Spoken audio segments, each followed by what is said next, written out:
Awam, before I start, I want to give all honors and glories and praises to Yahweh, Bahashim, Yahweh Shai, Bahashim, Waha, Wakah Chodash, Yahweh, which is the one true name of the Heavenly Father, Yahweh Shai, who the world ignorantly calls Jesus Christ, but his only true name is Yahweh Shai. Double honors to the elders and the apostles of Great Millstone, who will well teach well, because those are the men who I've learned this truth from through the spirit and power of Yahweh Bahashim Yahweh Shai. Peace, blessings, salutations to the hopeful elect.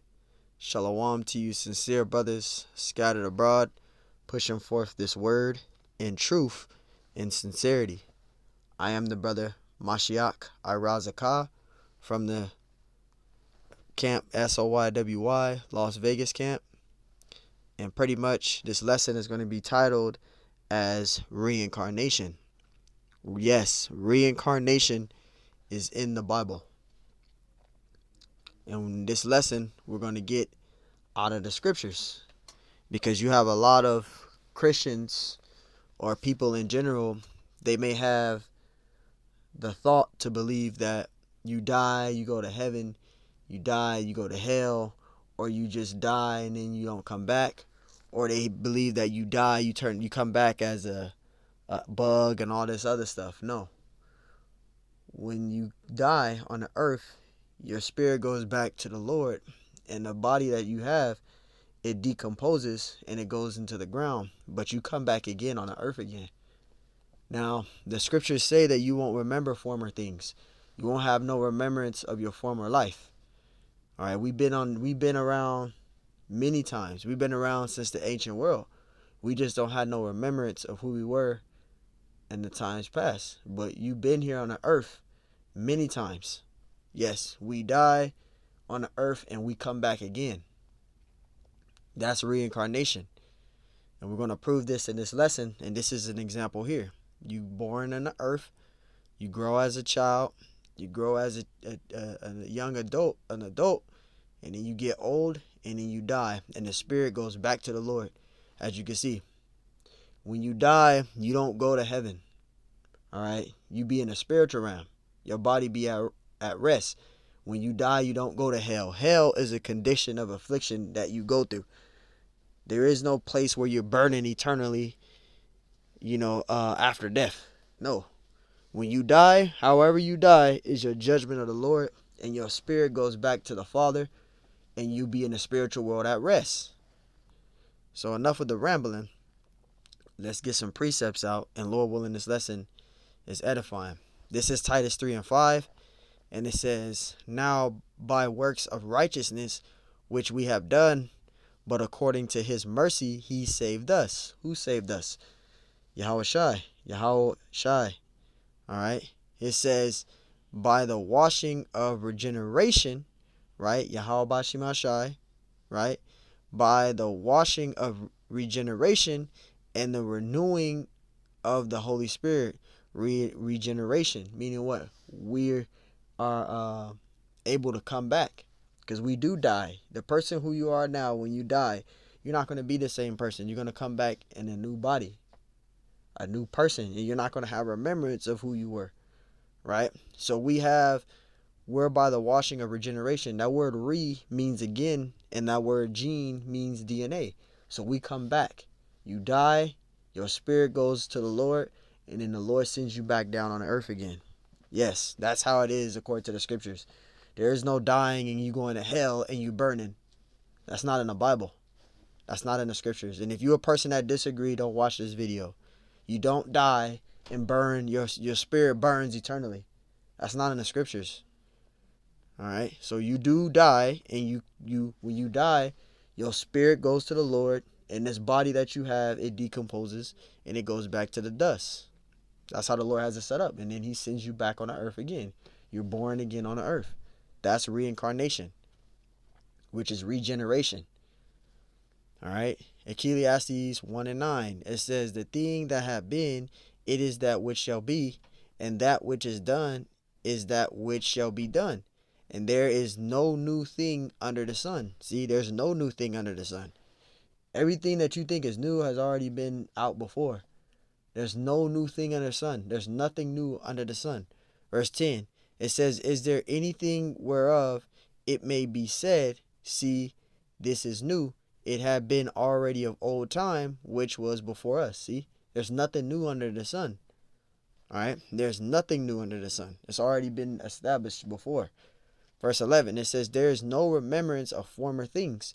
See, neither shall there be any remembrance of the things that are to come, right, with those that shall come after, right? There's no remembrance of former things. The person who you were before you are the person you are today, you don't have no memory of that person, but you were here. All of us. We've been around since our spirits, we've been around since the time way back in the ancient world, man. Just perfectly paraphrasing.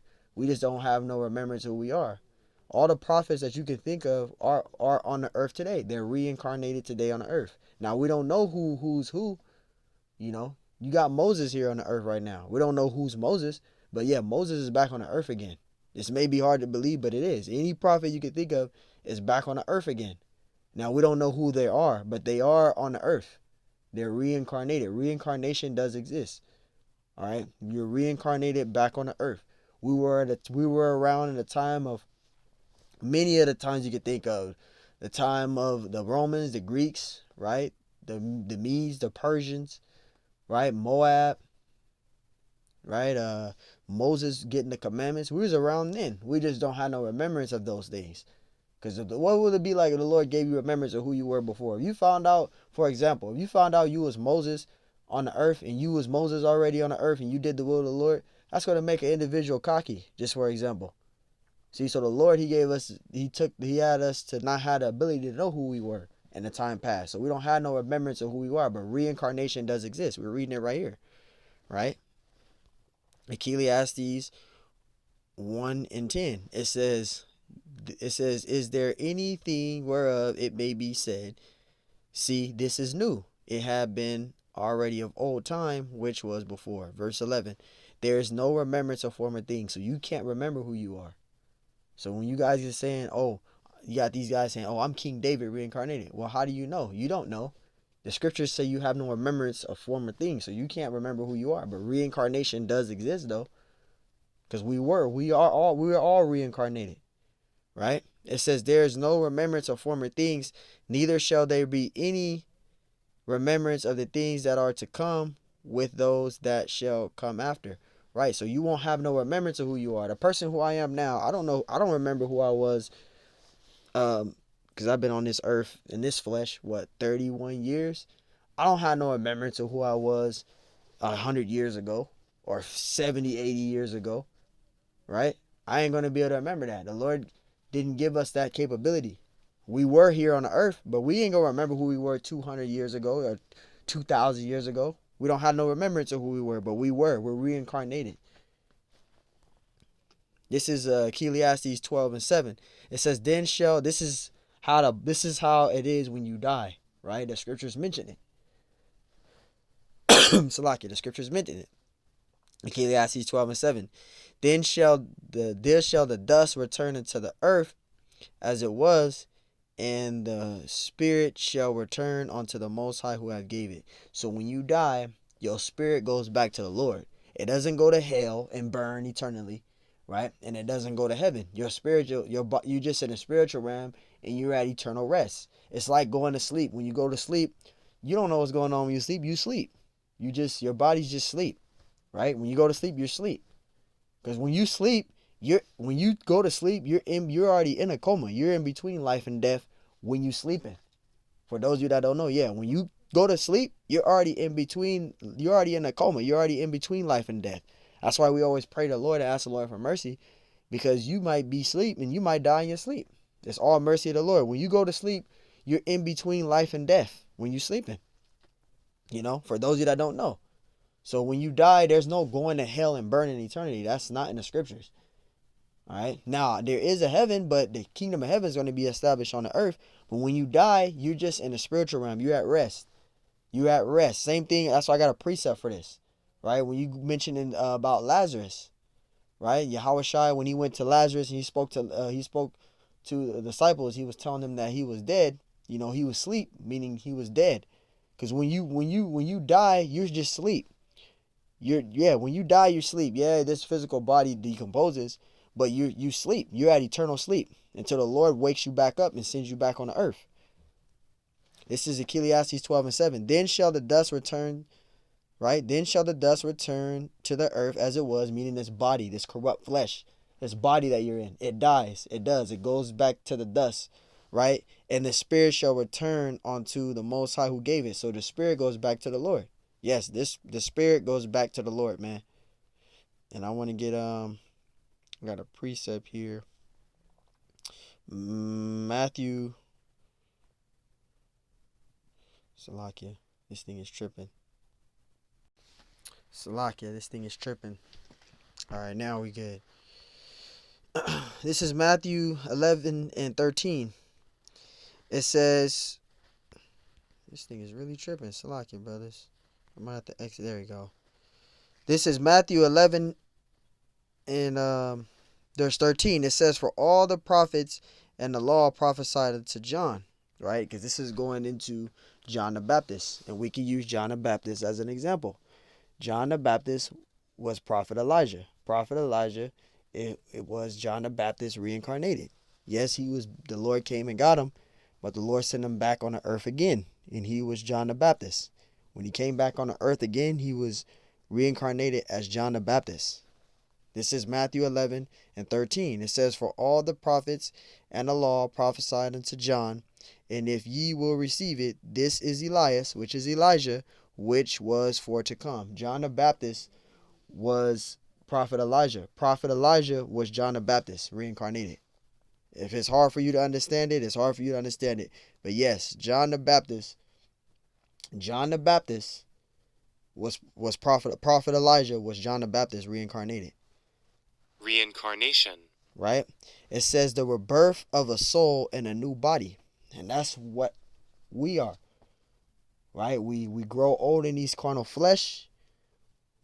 Our bodies break down, we become elderly, and then we die, these bodies decompose, and then the spirit goes back up to the Lord, and then the Lord sends us back down on earth. That's how it's been. It's been like that.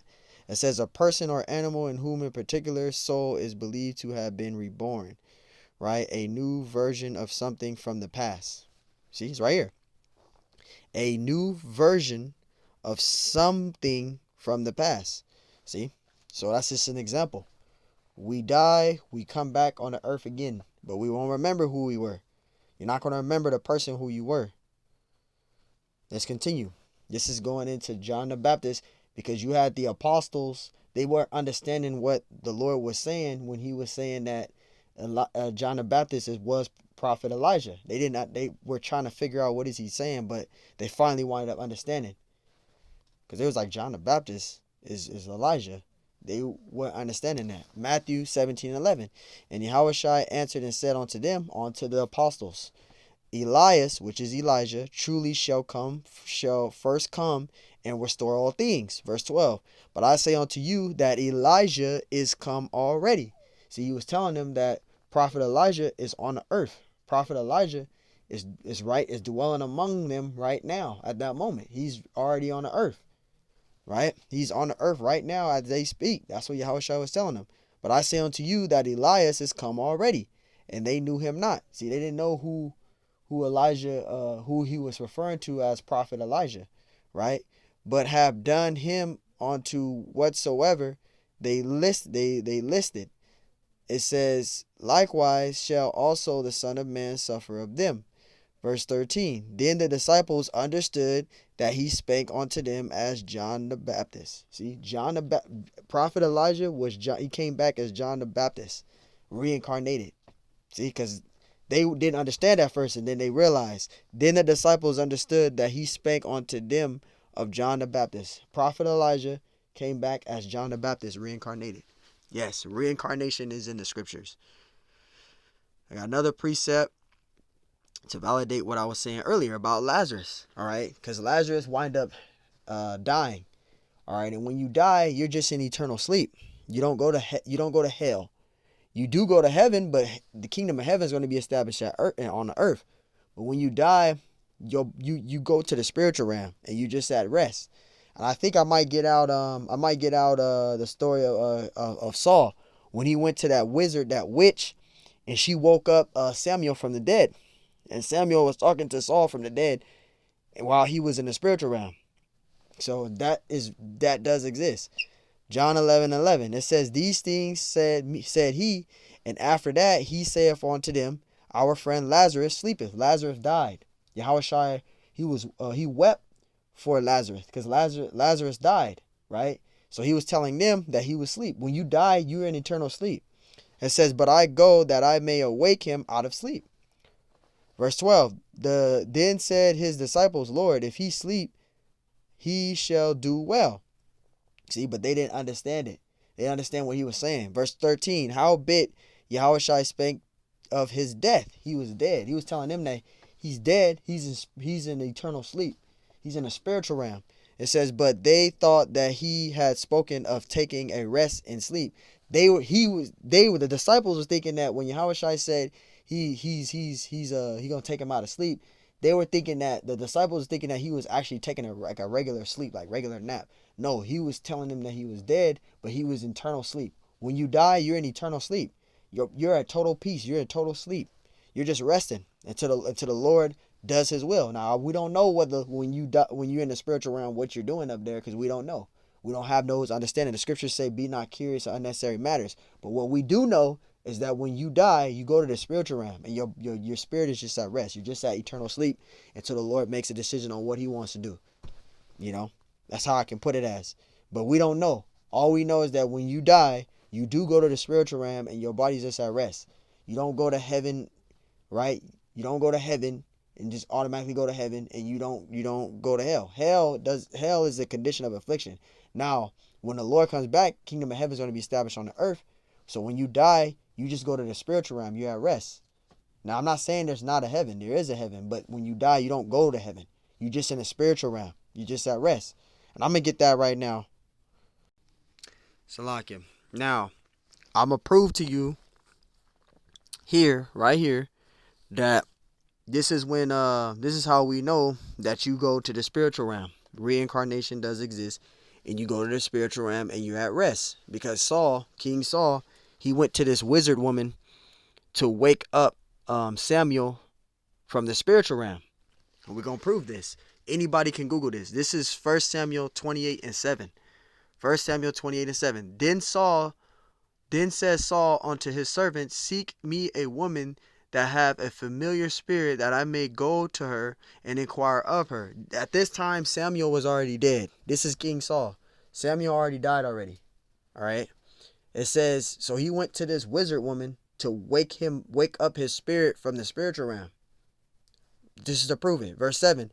Then said Saul unto his servants, Seek me a woman that have a familiar spirit, that I may go to her and inquire of her. And his servant said to him, Behold, there is a woman that have a familiar spirit at Endor. And Saul disgusted himself, and put on other remnant, and he went, and 2 men with him, and they came to the woman by night, and he said, I pray thee, divine unto me by the familiar spirit, and bring me him up, whom I shall name unto thee. So he went to the wizard woman, right? And he told the wizard woman that he wants to speak to somebody from the spiritual realm. Just giving an example, making it simple. Verse 9. And the woman said unto him, Behold, thou knowest what Saul have done, how he have cut off those that have familiar spirits, and the wizards out of the land. Wherefore layest thou a snare for my life, to cause me to die. Verse 10. And Saul swore to her, see, he swore to her, the Lord sayings, as the Lord liveth, there shall no punishment happen unto thee for this thing. So she was pretty much terrified to say, about the Lord, permission, or what she was doing was, or is he sure that what she's doing is okay? In other words. Verse 11, then said the woman, whom shall I bring up to thee? And this is what Saul, when he went to the wizard, this wizard woman, she was a witch basically, and he went to her, and she asked him, who do you want me to bring? Who do you want me to call from the spiritual realm, from the dead? Right? This is what she said. Then said the woman, whom shall I bring up unto thee? And he said, bring me up Samuel. Samuel was dead already. He went to the spiritual realm. All right. So the wizard woman is going to bring his spirit up from the spiritual realm, from the dead, right? He's going to bring his spirit up from the spiritual realm. Verse 12. And when the woman saw Samuel, she saw Samuel. Samuel came into the spiritual form, in the spiritual realm, to speak to Saul. Because Samuel died already. He was already dead already in this time. So this is to prove that your spirit goes to the spiritual realm. Right? It says, and when the woman saw Samuel, she cried with a loud voice, and the woman spake to Saul, saying, why hast thou deceived me? He lied to her. For thou art Saul. And the king said unto her, be not afraid, for what sawest thou? And the woman said unto Saul, I saw gods ascending out of the earth. That's a terrifying presence, man. Verse 14. And he said unto her, what form is he of? And she said, an old man cometh up, and he is covered with a mantle. So she's pretty much like one of them fortune spirit, what do you call them? Fortune tellers, or whatever you call them, the spirit people, right? So she saw what Samuel looks like, right? It says, and he is covered with a mantle, and Saul perceived that it was Samuel. And he stopped with his face to the ground and bowed himself. And Samuel said to Saul, why hast thou disquieted me to bring me up? See, because Samuel was in a spiritual realm. This is the main point. He was in a spiritual realm. He was at rest. His spirit was at rest. And he said to Samuel said unto Saul, why hast thou disquieted me? Bring me up. Right? He was in a spiritual realm. When you die, your spirit is at rest. You're just asleep, eternal sleep. You woke him up from his sleep. He says, who bring me up? And Saul answered, I am sore distressed, for the Philistines make war against me, and the Most High departed from me, and answered me no more, neither by prophets nor by dreams. Therefore I have called thee, that thou mayest make known unto me what I should do. So he woke Samuel up from the spiritual realm. He was at rest, and he woke him up out of his sleep. Verse 16, it says, then said Samuel, wherefore then doest thou ask of me, seeing the Lord is departed from thee, and is become thine enemy? Because he disobeyed the Lord. He disobeyed the Lord many times, but one of the main ones that King Saul did to disobey the Lord told him to kill all the Amalekites and everything that's living in it, and Saul didn't do it. He didn't do it. So he disobeyed the Lord many times, man. The Lord even put a wicked spirit on Saul. It says, then says Samuel, wherefore then doest thou ask of me, seeing the Lord is departed from thee, and is become thine enemy? And the Lord hath done to him as he spake by me, for the Lord hath rent the kingdom out of thy hand, and given it to thy neighbor, even to David. So Samuel told him what happened. The Lord took the kingdom from you, and gave it to David, because the Lord wasn't dealing with him anymore. So that's pretty much to sum it up with that. But this was to sum it up that this is to sum it up, because I have my notes right there. But this is to sum it up that reincarnation is in the scriptures. All right, when you're born in the earth as a baby, you grow as a kid, right? You're an adult, and then you get elderly, and then you die, and then the spirit goes up to the Lord. I'm using Samuel as an example to show for proof that when you die, you go to the spiritual realm. You go to the spiritual realm, and he woke him up from the spiritual realm. And he deceived the woman. He lied to the woman and said it was okay. So when she did that, she saw Samuel. She saw what he looked like. Samuel appeared onto her, right? And then Saul wanted questions from Samuel. Samuel told him. So yes, reincarnation does exist. It is in the Bible. It is in the Bible, man. So Lord willing, this lesson was edifying. I want to give all honors and glories and praises to Yahweh, Bahashem Yahweh Shai, Bahashem Wahab Kakodash. Yahweh, which is the one true name of the Heavenly Father, Yahweh Shai, who the world ignorantly calls Jesus Christ, but his one true name is Yahweh Shai. Double honors to the elders and apostles of great millstone, who will well teach well, because those are the men who I learned this truth from through the spirit and power of Yahweh Bashem Shai. Peace, blessings, salutations to the hopeful elect, and shalom to you, sincere brother scattered abroad, pushing forth this word in truth and sincerity. I am the brother Mashiach Arazakah from the servants of Yahweh Yahweh Shai Camp, Las Vegas, Nevada branch. And Lord willing, this lesson was edifying. Till next time I say, shalom.